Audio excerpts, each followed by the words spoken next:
ஆண்டவர் சொல்லியிருக்கிறாரு, நீ உபவாசம் இருக்கிறது உனக்கு தெரியக்கூடாது, எனக்குத்தான் தெரியணும். எந்த மனிதர்களுக்கும் உபவாசம் இருக்கிறது என்ன செய்யக்கூடாது, தெரியக்கூடாது. உன் அந்தரங்கத்தில் இருக்கிற பிதாவுக்கு காணப்படும்படியாக உன் தலைக்கு எண்ணெய் பூசி உன் முகத்தை கழுவு என்று வேதவசனம் சொல்கிறது. அப்போ நீ நிறைவான பலனை பெற்றுக்கொள்வாய். மனிதர்கள் காணும்படியாக உபவாசிக்க கூடாதுன்னு சொல்லி வேதவசனம் சொல்கிறது. ஏதாவது ஒரு வேத வசனத்துல மனிதர்கள் காணும்படியாக உபவாசிக்கலான்னு இருக்குதா? கிடையவே கிடையாது. மனிதர்கள் காணும்படியாக உபவாசம் இருக்காதுன்னு வேதவசனம் சொல்கிறது. ஆனால் இப்பொழுது பெரிய கொட்டை எழுத்துல உபவாச கூட்டம்னு ஒண்ணு வைக்கிறாங்க. வெள்ளிக்கிழமை செவ்வாய்க்கிழமை உபவாசம் சொல்லி மக்கள் என்ன செய்யறாங்க, ஆலயத்து கலைக்கிறாங்க.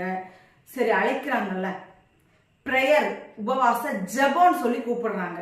அநேக மக்கள் இன்னைக்கும் உபவாச கூட்டங்களுக்கு போகிற மக்கள் இருக்கத்தான் செய்யறாங்க. ஆனால் அந்த உபவாச கூட்டத்துல என்ன நடக்குது அப்படின்னா, ஃபுல்லா பிரசங்கம்.